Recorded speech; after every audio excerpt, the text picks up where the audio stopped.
Everyone இன்னைக்கு ரொம்பவே இம்பார்ட்டண்ட்டான டே. நிஃப்டி வந்து டவுன் 800 ப்ளஸ் பாயிண்ட்ஸ். இப்போ வந்து கொஞ்சம் ரெக்கவரி கொடுத்துருச்சு. பேங்க் நிஃப்டியுமே நல்லா டவுன் தான். ஸோ ஓவராலாக குளோபல் மார்க்கெட்டுமே நெகட்டிவ்ல இருக்குது.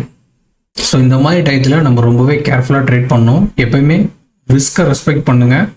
ரிஸ்க் வந்து கண்டிப்பாக நீங்கள் டிஃபைன் பண்ணி ட்ரேட் பண்ணால் மட்டும்தான் ப்ராஃபிட்டபிள் ட்ரேடர் ஆக முடியும். ஓகே, இந்த வீடியோவில் நம்ம என்ன பார்க்க போகிறோன்னா, ஃப்ரைடேயே மார்க்கெட் வந்து கேப் டவுனில் தான் ஓப்பன் ஆக போகுது அப்படிங்கிறத நம்ம சேனலில் அப்டேட் பண்ணியிருந்தோம். ஸோ எப்படி நான் வந்து அனலைஸ் பண்ணி மார்க்கெட் வந்து டவுனில் தான் போக போகுது அப்படிங்கிறத கன்ஃபார்ம் பண்ணேன் அப்படிங்கிறத பற்றி இந்த வீடியோவில் பார்க்கலாம். டிஸ்க்ளைமர், நம்மளால் 100% மார்க்கெட்டை ப்ரெடிக்ட் பண்ண முடியாது. இப்போ நானுமே மார்க்கெட் வந்துட்டு ஃப்ரைடே டவுனில் போகும் அப்படிங்கிறதுனால என்னோட ரிஸ்க்கு ஏற்ற மாதிரி தான் நான் ட்ரேட் எடுக்க முடியும். என்டையர் கேபிட்டலையும் போய் நான் வந்து பிளைண்டாக பை பண்ணி, ஃபார் எக்ஸாம்பிள் புட் ஆப்ஷனை பை பண்ணி ஹோல்டு பண்ணேன் அப்படின்னா கண்டிப்பாக நான் அதிகமான லாஸை தான் புக் பண்ண வேண்டியது வரும் இன்கேஸ் மார்க்கெட் எனக்கு எகெயின்ஸ்டாக போயிட்டா. ஸோ ஸ்டாக் மார்க்கெட்டில் வந்து ப்ராபபிலிட்டி தான் 50-50, அதுதான் சான்ஸ். ஒரு காயினை நம்ம டாஸ் பண்ணுறோம் அப்படின்னா ஒன்று ஹெட் ஆர் டெயில், இதுதான் நடக்கும். மற்றபடி 100% என்னால் ப்ரெடிக்ட் பண்ண முடியும், நான் மார்க்கெட் இந்த டேரக்ஷன்லாம் போகும் அப்படின்லாம் நான் அப்படி நினச்சேன் அப்படிலாம் ட்ரேட் பண்ணி அப்படின்னா கண்டிப்பாக மார்க்கெட்டில் சர்வே வாங்க முடியாது. ஸோ இந்த வீடியோ ஃபுல்லாக பாருங்கள், டெஃபினட்டாக உங்களுக்கு ஹெல்ப்ஃபுல்லாக இருக்கும். இதுக்கு முன்னாடி நீங்கள் ப்ரைஸ் ஆக்ஷனை ரீட் பண்ண விதத்தை காட்டணும்.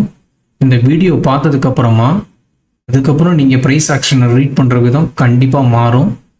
ஸோ எப்படி அனலைஸ் பண்ணேன், எப்படி நான் ட்ரேட் பண்ணேன் அப்படிங்கிறத பற்றி உங்கள்கிட்ட ஷேர் பண்ணுறேன். ஓகே, இதுதான் நம்மளோட டெலிகிராம் சேனல். மேபி இதில் யாரும் ஜாயின் பண்ணாமல் இருந்தீங்கன்னா ஜாயின் பண்ணுங்கள். இன்ஸ்டன்ட் அப்டேட் இதில் நான் வந்து கொடுத்துட்டே இருப்பேன் டியூரிங் மார்க்கெட் ஹவர்ஸில். இது வந்து உங்களுக்கு ஹெல்ப்ஃபுல்லாக இருக்கும். மேபி நீங்கள் ராங் சைடு போகாமல் கூட இருக்கிறதுக்கு இது ரொம்ப உதவியாக இருக்கும். ஓகே, ஃப்ரைடே மார்க்கெட் ஓப்பன் ஆகும்போதே நான் என்ன பண்ணியிருந்தேன் அப்படின்னா, மார்க்கெட் வந்து கேப் டவுனில் ஓப்பன் ஆகுது. ஸோ மார்னிங்கே நான் வந்து செல் சைடு தான் போகிறேன்னு சொல்லியிருந்தேன். லைவில் நான் எடுத்த ட்ரேடை பற்றி எல்லாமே டிஸ்கஸ் பண்ணியிருக்கேன். லாஸ்ட் ஃப்ரைடே நான் அப்லோட் பண்ணிடுறேன் யூடியூப் லைவ் வீடியோவில். ஆஃப்டர் 1 ஹவருக்கு அப்புறமா நீங்கள் பார்த்தீங்க அப்படின்னா அதில் நான் எல்லாமே டிஸ்கஸ் பண்ணியிருப்பேன். ஸோ இப்போ ஜஸ்ட் ஒரு ரீகேப் கொடுத்துட்டு கண்டினியூவாக நம்ம டாபிக்குள்ளே போயிடலாம். ஸோ இந்த கண்டினியூஷன் வந்து கண்டிப்பாக தேவை, அப்போ தான் உங்களால் கண்டிப்பாக நல்லா அண்டர்ஸ்டாண்ட் பண்ண முடியும். ஓகே, மார்க்கெட் வந்து நீங்கள் பார்த்தீங்கன்னா கேப் டவுனில் ஓப்பன் ஆச்சு ஃப்ரைடே. ஸோ ஃப்ரைடே வந்து கேப் டவுனில் ஓப்பன் ஆகிட்டு ஃபர்ஸ்ட் கேண்டிலே பார்த்தீங்கன்னா ஒரு புல்லிஷ் கேண்டில் ஃபார்ம் ஆயிருக்கு. ஸோ நம்மள நிறைய பேர் நினைப்போம், இந்த மாதிரி கேப் டவுனில் ஓப்பன் ஆகிட்டு ஒரு புல்லிஷ் கேண்டில் ஃபார்ம் ஆச்சு அப்படின்னா இந்த இடத்துல நல்ல பையர்ஸ் இருக்காங்கன்னு நினைப்போம். இங்கே பாருங்கள், வால்யூமே அதிகமாக இருக்குது. ஸோ நம்ம என்ன நினைப்போம், பையர்ஸ் அதிகம் இருக்காங்க அப்படின்னு தான் நம்ம நினைப்போம். அதுக்கப்புறம் என்ன பண்ணுவோம், மேபி செகண்ட் ஆர் தேர்ட் கேண்டிலில் நம்ம என்ட்ரி எடுத்து இங்கே ஸ்டாப் லாஸை கீப் பண்ணிவிட்டு லாங் என்ட்ரி எடுத்துருவோம். ஸோ என்ன ஆயிடுச்சு பாருங்கள், நம்மளோட ஸ்டாப் லாஸ் ஹிட் ஆயிருக்கும். ஸோ இது எப்படி நம்ம அக்யூரேட்டாக ரீட் பண்ணுறது அப்படின்னா, சாரி அக்யூரேட்டு நான் அந்த வேர்டு யூஸ் பண்ணக்கூடாது, அக்யூரேட் கிடையாது. ஓவராலாக மார்க்கெட்டில் நம்ம கொடுக்குற ப்ரைஸ் ஆக்ஷனை பேஸ் பண்ணி நம்ம அனலைஸ் பண்ணி அதுக்கு தகுந்த மாதிரி தான் எடுக்க முடியும். ஸோ இதில் வந்து சான்சஸ் நடக்கலாம், நடக்காமல் போகலாம். மார்க்கெட் கேப் டவுனில் ஓப்பன் ஆகும் போதே இந்த இடத்துல வந்து வால்யூம் வந்திருக்கு. ஸோ இதில் வந்து பையர் வந்திருக்கானா செல்லர் வந்திருக்காங்கிறது உங்களுக்கு கண்டிப்பாக தெரியாது. ஜஸ்ட் இந்த கேண்டில் மட்டுமே நீங்கள் பார்த்து இந்த வால்யூம் பார்த்தீங்கன்னா இதுக்கு நீங்கள் எது யூஸ் பண்ணலாம்னா ஆர்டர் ஃப்ளோ யூஸ் பண்ணலாம். அதில் வந்து பையர் செல்லரோட எல்லாமே வந்து அதில் பையர் செல்லரை பற்றின அவங்களோட பொசிஷனை பற்றி ஆர்டர் ஃப்ளோவில் வந்து அப்டேட் பண்ணியிருக்கோம். ஸோ இதுலேயுமே நம்ம வந்து அனலைஸ் பண்ணலாம். அது எப்படின்னா பாருங்கள், ஃபர்ஸ்ட் கேண்டில் வந்து புல்லிஷ் கேண்டிலாக ஃபார்ம் ஆயிருக்கு. அண்ட் 2 to 3 கேண்டில் பாருங்கள், இது வந்து இண்டிகேஷன் கேண்டில் கன்சாலிடேட் ஆகிட்டு இருக்கு.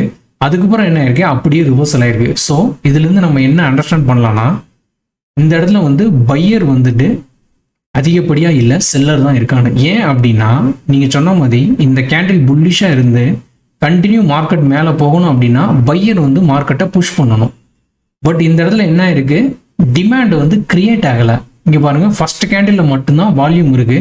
அதுக்கப்புறம் பாருங்க வால்யூமே இல்லை. பட் மார்க்கெட் கீழே வரும்போது என்ன ஆயிருக்குன்னா இங்கே வால்யூம் இன்க்ரீஸ் ஆயிருக்கு. That means seller under control. So அதுக்கப்புறம் என்ன இருக்கு, மார்க்கெட் ஜஸ்ட் ஒரு ரிவர்சல் ஆயிருக்கு. அதுக்கப்புறம் கன்சாலிடேட் எகெயின் மேலே போயிருக்கு. ஸோ மார்க்கெட் ஓப்பன் ஆனதுமே நான் இந்த லைனை வந்து ட்ராப் பண்ணிட்டேன். இது என்ன லைன்னா, இது வந்து support area, major support area. இங்கே பார்த்தீங்கன்னா தெரியும், மார்க்கெட் இங்கிருந்து ரிவர்சல் ஆகி மேலே போயிருக்கு. எகெயின் எப்போ இந்த சப்போர்ட் லெவலை டச் பண்ணியிருக்கோ அங்கேருந்து ரிவர்சல் ஆயிருக்கு. ஸோ இப்போயும் இந்த சப்போர்ட்டில் வந்து ஒன்று ரிவர்சல் ஆகலாம் இல்லை பிரேக் ஆகலாம். பட் பிரேக் ஆக தான் சான்சஸ் அதிகம். ஏன் அப்படின்னா நான் ஆல்ரெடி சொன்ன மாதிரி டிமாண்ட் வந்து இங்கே கிரியேட் ஆகலை, மார்க்கெட்டும் மேலே போகலை, ப்ரைஸ் வந்து மேலே போகலை. அதுதான் இம்பார்ட்டண்ட். அதுக்கப்புறம் என்ன இருக்குது, எகெயின் இந்த சப்போர்ட் ஒன்ஸ் இந்த சப்போர்ட்டை பிரேக் பண்ணிடுச்சுனாலே என்ன ஆயிடுச்சு, இது ரெசிஸ்டன்ஸ் ஆயிடுச்சு. ஸோ ரெசிஸ்டன்ஸில் நல்ல கன்சோல்ரேட் ஆயிருக்கு. அதுக்கப்புறம் என்ன ஆயிருக்கு, அங்கேருந்து ரிவர்சல் ஆயிருக்கு. ஸோ இதையுமே நான் டெலிகிராம் சேனலில் அப்டேட் பண்ணியிருந்தேன். 24,800ங்கிறது ஒரு சப்போர்ட் லெவல். அதை பிரேக் பண்ணிச்சுன்னா மார்க்கெட் கீழே போகிறதுக்கு சான்சஸ் ரொம்பவே அதிகம். இங்கே பாருங்கள், breaking below 24,800 future we can see move down. இங்கே எஃப்னு நான் வந்து சொல்கிறது என்னென்னா ஃபியூச்சர் சார்ட்டு. ஏன் அப்படின்னா நிஃப்டி 50ல் வந்து வால்யூம் இருக்காது, அதனால தான் நம்ம ஃபியூச்சரோட சார்ட்டை பார்க்கணும். ஸோ அதுக்கப்புறம் என்ன சொல்லியிருக்கேன், இதுக்கு கீழே போச்சு அப்படின்னா மார்க்கெட் டவுனில் போகலான்னு. ஸோ பாருங்கள் 24,800 அதாவது சப்போர்ட் எப்பயுமே அக்யூரேட்டாக இருக்காது, ஒரு 20-30 பாயிண்ட் அங்கே இங்கேயும் மாறலாம். ஸோ 24,800 கீழே வந்து மார்க்கெட் ஒரு 120-130 பாயிண்ட்ஸ் டவுன் ஆச்சு. ஸோ அதுக்கப்புறம் என்ன சொல்லியிருக்கேன், only data will work apart from this everything is nice. அதான் எப்பயுமே பார்த்தீங்கன்னா இன்ஸ்ட்ருமெண்ட், அதாவது நிஃப்டி பேங்க் நிஃப்டிலாம் நம்ம ட்ரேட் பண்ணும்போது இல்லை ஸ்டாக்ஸில் ட்ரேட் பண்ணாலுமே அதோட ஓப்பன் இன்ட்ரெஸ்ட்டை பார்க்கணும். அது வந்து ரொம்பவே இம்பார்ட்டன்ட். ஏன் அப்படின்னா கால் ஆப்ஷன் புட் ஆப்ஷனில் அதிகப்படியான ஓப்பன் இன்ட்ரெஸ்ட் பில்ட் ஆகும், டைம் டு டைம் அது மாறிட்டே இருக்கும். ஸோ அதை நம்ம பார்த்துக்கிட்டே இருந்தோம்னா நீங்கள் இந்த ப்ரைஸ் ஆக்ஷனே அதையும் கம்பைன் பண்ணும்போது உங்களோட அனலிசிஸ் வந்து கொஞ்சம் இம்ப்ரூவ் ஆகும். அட் த சேம் டைம் நீங்கள் ரைட் டிசிஷன் எடுக்கிறதுக்கு ரொம்பவே யூஸ்ஃபுல்லாக இருக்கும். ஸோ அதுக்கப்புறம் நான் என்ன சொல்லியிருக்கேன்னா, மண்டே கேப் டவுன் கன்ஃபார்ம்னு சொல்லியிருக்கேன். இது எப்போ நான் போஸ்ட் பண்ணியிருக்கேன்னா 2:55 ஃப்ரைடேல, அதாவது ஆகஸ்ட் 2ல் மார்க்கெட் ஹவர்ஸ்லேயே நான் வந்து போஸ்ட் பண்ணியிருக்கேன். இது எப்படி சாத்தியமாச்சு அப்படின்னா, இங்கே நல்லா பாருங்கள், மார்க்கெட் வந்து கேப் டவுன் ஓப்பன் ஆகிட்டு நியூ டிமாண்ட் கிரியேட் ஆகலை, அட் த சேம் டைம் ப்ரைஸுமே மேலே போகல. பட் என்ன ஆயிருக்கு, மார்க்கெட் அங்கேருந்து ரிவர்சல் ஆயிருக்கு. அதே சமயம் டே லோவில் க்ளோஸ் ஆயிருக்கு, என்டையர் ரேலியுமே செல் ஆஃப் ஆயிடுச்சு. ஸோ இந்த மாதிரி எந்த ஒரு ஸ்டாக் ஆகட்டும், மேபி ஒரு நியூ ஹையையோ இல்லை ஒரு நல்ல ரெசிஸ்டன்ஸ் ஏரியாலையோ இந்த மாதிரி ஸ்டாக் அதிகப்படியான மூவ்மெண்ட் கொடுத்துட்டு ஒரு கேப் டவுன் ஆகி டே லோவில் க்ளோஸ் ஆகுது அப்படின்னா அந்த இடத்துல டிமாண்ட் அதிகம்னு அர்த்தம். தட் மீன்ஸ் டிமாண்ட் அதிகம் மீன்ஸ் பாசிபிளாக கேப் டவுன் ஆகிறதுக்கு சான்சஸ் அதிகம். அதே சமயம் எந்த ஒரு இன்ஸ்ட்ருமெண்ட்டாக இருந்தாலும் டே ஹையில் க்ளோஸ் ஆகுது, இதே சினாரியோவை டே ஹையில் க்ளோஸ் ஆகுது அப்படின்னா நெக்ஸ்ட் டே வந்து கேப் அப் ஆகிறதுக்கும் சான்சஸ் அதிகம். ஸோ இதில் இன்னொரு ரீசன் என்னன்னா, இங்கே பாருங்கள், வால்யூம் வந்துட்டு ஃப்ளாட்டாக தான் இருக்குது. ஜஸ்ட் ப்ரைஸ் மட்டும்தான் ரேஞ்ச் மவுண்டாக இருக்குது, பட் வால்யூம் ஃப்ளாட்டாக இருக்குது. அண்ட் மார்க்கெட் க்ளோஸ் ஆகிற டயத்தில் பாருங்கள், இங்கே எகெயின் பில்ட் பண்ணிட்டே வந்துட்டாங்க. ஸோ இங்கே வந்து நீங்கள் கலரை மறந்துடுங்க. இங்கே அதாவது ப்ரைஸில் வந்து கேண்டில் ஸ்டிக்ஸோட கலர் வந்து இம்பார்ட்டன்ட், பட் வால்யூமில் வந்துட்டு நம்ம கலர் இம்பார்ட்டன்ட் கிடையாது. அந்த வால்யூம் எவ்வளோ அதிகமாக இருக்குது எவ்வளோ குறைவாக இருக்குது அதைத்தான் நீங்கள் பார்க்கணும். ஸோ இங்கே என்ன இருக்கு பாருங்கள், எகெயின் மார்க்கெட் டே லோவில் க்ளோஸ் ஆகிறதுக்கு முன்னாடியே எகெயின் செல்லர்ஸ் வந்துட்டு பொசிஷன் கிரியேட் பண்ண ஆரம்பிச்சிட்டாங்க. ஸோ இதை வச்சு தான் நான் சொன்னேன், மார்க்கெட் வந்துட்டு இனியுமே செல்லர் கண்ட்ரோலில் தான் இருக்குது. மண்டே வந்து கேப் டவுன் ஆகிறதுக்கு சான்சஸ் ரொம்பவே அதிகம்னு.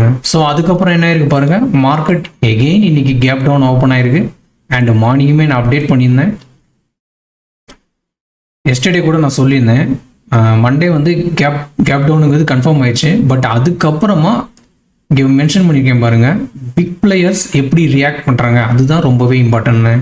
இந்த பிக் பிளேயர்ஸுங்கிறவங்க யாருன்னா எல்எல்டி ட்ரேடர்ஸ்னு அவங்கள சொல்லுவோம். அதாவது large lot traders. Large lot ட்ரேடர்ஸுங்கிற வேர்ட்லேயே உங்களுக்கு புரிஞ்சிருக்கும். அவங்க நம்மளை மாதிரி ஒரு 10 லாட்டோ 20 லாட்டோ வச்சு ட்ரேட் பண்ண மாட்டாங்க. அவங்க வந்து அதிகப்படியான லாட்டை வச்சு ட்ரேட் பண்ணுற ட்ரேடர்ஸ்.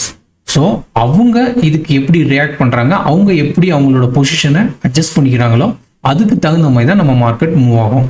ஸோ என்ன இருக்குது, இன்னைக்கு எகெயின் கேப் டவுனில் மார்க்கெட் ஓப்பன் ஆகிட்டு நல்ல செல்லிங் ப்ரெஷர். ஃபர்ஸ்ட் கேண்டிலே பாருங்கள், நல்ல செல்லிங் ப்ரெஷர். ஸோ நான் ஆல்ரெடி சொல்லியிருக்கேன், கலர் வந்து இம்பார்ட்டன்ட் கிடையாது, வால்யூமுக்கு வால்யூம் எவ்வளோ கூடியிருக்கு குறைஞ்சிருக்குன்னு தான் பார்க்கணும். ஸோ ஃபர்ஸ்ட் கேண்டிலே பாருங்கள், வால்யூம் அதிகமாக இருக்குது. That means seller again under control, no fresh buying added at lows. So again என்ன இருக்குது, மார்க்கெட் அப்படியே கீழே வந்திருக்கு. அதுக்கப்புறம் பாருங்கள், ஒரு கன்சல்டேஷன் நடந்திருக்கு, மேபி ஸ்மால் ரிவர்சல் இங்கே வந்துட்டு நடந்திருக்கு. எகெயின் அதுக்கப்புறம் என்ன இருக்குது, மார்க்கெட் அப்படியே டவுன் ஆயிடுச்சு பாருங்கள். ஸோ செல்லர் தான் கண்ட்ரோல் பண்ணியிருக்காங்க. அதேமாதிரி நான் அப்டேட் பண்ணியிருந்தேன். நோ டிமாண்ட் கிரியேட்டட் அட் லோஸ்னு இங்கே பாருங்கள், நோ டிமாண்ட் ஆடட்னு. டோன்ட் கோ ஃபார் லாங் 918 சொல்லிட்டேன். ஏன்னா நம்ம என்ன பண்ணுறோம், அதிகப்படியான ஒரு கேப் டவுனில் மார்க்கெட் ஓப்பன் ஆகும்போது நம்ம என்ன நினைக்கிறோம் அப்படின்னா, நம்ம இந்த அனலைஸ் பண்ணுறதோ இல்லை நம்ம ஃபாலோ பண்ணுற ரூலையோ மறந்துடுவோம். அட் த சேம் டைம் நம்ம எதை ஃபாலோ பண்ணுவோம்னா, நம்ம மைண்டு சொல்கிறது தான் ஃபாலோ பண்ணுவோம். ஓகே, மார்க்கெட் வந்து ஒரு 400 பாயிண்ட்ஸ் கீழே விழுந்துருச்சு, ஜஸ்ட் அதில் வந்து ஒரு 50 பாயிண்ட் ரெக்கவரி கொடுத்துச்சு அப்படின்னா நம்ம ஒரு ஜஸ்ட் ஒரு 30 ஒரு 20 பாயிண்ட்டோ ஆப்ஷனை புக் பண்ணிடலாம் அப்படின்னு நினைப்போம். அப்படி யோசிக்கிற நம்ம வந்துட்டு எகெயின் மார்க்கெட் ஒரு ரிவர்சல் குடிச்சு மேலே போச்சு அப்படின்னா திரும்பியும் நம்ம ஷார்ட் பண்ணி ஒரு 100 or 200 பாயிண்ட்ஸ் பிடிக்கணும்னு நம்ம நினைக்க மாட்டோம். நானுமே இந்த மாதிரி தப்பெல்லாம் ஸ்டார்டிங்கில் பண்ணியிருக்கேன். பட் நீங்கள் வந்து கேர்ஃபுல்லாக இருங்க, இந்த தப்பை வந்து எகெயின் பண்ணாதீங்க. ஸோ என்ன இருக்கு பாருங்க, என்டையர் ரேலியும் சோல்ட் ஆயிடுச்சு. ஸோ அதுக்கப்புறம் நான் அப்டேட் பண்ணியிருக்கேன். நவ் தே ஆர் புக்கிங் ப்ராஃபிட்னு 1148க்கு. அதுக்கப்புறம் என்ன சொல்லியிருக்கேன்னா, keep the position on trail. நீங்கள் மேபி உங்களோட செல்லிங் பொசிஷனை கேரி ஃபார்வர்ட் பண்ணி கொண்டு வந்திருந்தீங்க அப்படின்னா ட்ரெயிலிங் ஸ்டாப் லாஸ் யூஸ் பண்ணுங்க அப்படிங்கிற மாதிரி மீன் பண்ணியிருந்தேன். ஸோ அதுக்கப்புறம் பாருங்க, மார்க்கெட் என்ன இருக்கு, இந்த இடத்துல கொஞ்சம் கேண்டிலுமே புல்லிஷாக வந்திருக்கு. அட் த சேம் டைம் வால்யூமே இன்க்ரீஸ் ஆயிருக்கு. That means some people are covering their positions. So அதுக்கப்புறம் என்ன இருக்கு, மார்க்கெட் அப்படியே கன்சல்டேட் ஆகிட்டு இருக்கு. இப்போ வர பார்த்தீங்களா, அதுக்கப்புறம் அந்த லோவை கட் பண்ணவே இல்லை. ஸோ நம்ம என்ன பண்ணோம்னா, பிக் பிளேயர்ஸ் எப்படி மார்க்கெட்டோட மூவ்மெண்ட்டுக்கு ரியாக்ட் பண்ணுறாங்களோ அதை நம்ம ஃபாலோ பண்ணணும். அப்படி நம்ம ஃபாலோ பண்ணிட்டோம்னாலே நம்ம கண்டிப்பாக நல்ல ஒரு ப்ராஃபிட்டபிள் ட்ரேடராக இருக்கலாம். நம்ம வந்து மார்க்கெட்டுக்கு அகெயின்ஸ்டாக ட்ரேட் பண்ணோம் அப்படின்னா கண்டிப்பாக நம்ம அதிகப்படியான லாஸை புக் பண்ணுவோம். அண்ட் நம்மளோட சைக்காலஜியுமே ரொம்ப அஃபெக்ட் ஆகும். அதுக்கப்புறம் ஒரு எக்ஸைட்மெண்ட்டில் அதிகமான ப்ராஃபிட் கிடைக்கணும், லாஸ் பண்ண எல்லாத்தையுமே இந்த ஒரு ட்ரேடில் கேப்சர் பண்ணணும்னு எகெயின் நம்ம மறுபடியும் இலக்க தான் செய்வோம் அமௌண்ட்டை. ஸோ அதனால் எப்பயுமே ஒரு பிளான் வச்சுக்கோங்க. அண்ட் மார்க்கெட்டில் நீங்கள் ட்ரேட் பண்ணும்போது ஒரு தப்பு பண்ணுறீங்க அப்படின்னா அந்த தப்பை ரிப்பீட் பண்ணாதீங்க. எகெயின் நீங்கள் ரிப்பீட் பண்ணீங்க அப்படின்னா கண்டிப்பாக அதுக்கு நீங்கள் கொடுக்க வேண்டிய விலை வந்து அதிகம். ஸ்டாக் மார்க்கெட்டை பொறுத்தளவுக்கு எல்லாமே மணியை வச்சு தான் டீல் ஆகுது. ஸோ நம்ம வேறு எதுவும் ஒரு ஒர்க் பண்ணுறோம் இல்லை வேறு எதுவும் ஜாபில் இருக்கோம் அப்படின்னா அதுக்கு உண்டான எக்ஸ்பீரியன்ஸுங்கிறது வேறு. பட் இதில் நீங்கள் தப்பு பண்ணீங்க அப்படின்னா கண்டிப்பாக நீங்கள் உங்களோட பணத்தை மட்டும்தான் இழப்பீங்க. அப்படி பணத்தை இழக்கிறதுனால மென்டலி அண்ட் ஃபிசிக்கலி நீங்கள் ரொம்பவே கஷ்டப்படுவீங்க. ஸோ அதனால் டோன்ட் ரிப்பீட் மிஸ்டேக். ஓகேயா, எப்பயுமே தப்பு பண்ணாமல் நம்மளால் ட்ரேட் பண்ண முடியாது. தப்பு பண்ணுறோம் அப்படின்னா அந்த தப்பை எகெயின் பண்ணக்கூடாது. ஸோ இப்போதைக்கு மார்க்கெட் பாருங்கள், இந்த ரெசிஸ்டன்ஸ் ஜோன்லேருந்து எகெயின் ரிவர்சல் ஆகிட்டு இருக்கு. ஒன்ஸ் இதை பிரேக் பண்ணி ஹோல்டு பண்ணுதா இல்லை கம்மிங் டேஸில் மார்க்கெட் எப்படி ரியாக்ட் பண்ணுதுங்கிறத பார்ப்போம். நான் லாஸ்ட் ஃப்ரைடேயே நிஃப்டி பொசிஷனை கேரி ஃபார்வர்ட் பண்ணியிருந்தேன், நானுமே புக் பண்ணிட்டேன் மார்னிங்க. ஸோ இப்போ வர ஜஸ்ட் வெயிட் பண்ணிட்டு தான் இருக்கேன். நெக்ஸ்ட் மார்க்கெட் எப்படி மூவ்மெண்ட் கொடுக்குதோ அதுக்கு தகுந்த மாதிரி ட்ரேட் எடுக்கணும்னு. ஓகே, இந்த வீடியோ உங்களுக்கு ஹெல்ப்ஃபுல்லாக இருந்துச்சுன்னா உங்கள் ஃப்ரெண்ட்ஸ்க்கு ஷேர் பண்ணுங்கள். அண்ட் உங்களுக்கு புரிஞ்சு அப்படின்னா ஒரு லைக் பண்ணுங்கள். மேபி உங்களுக்கு எதுவும் டவுட்ஸ் இருந்துச்சு அப்படின்னா கமெண்ட் பண்ணுங்கள். தேங்க்யூ, பாய்.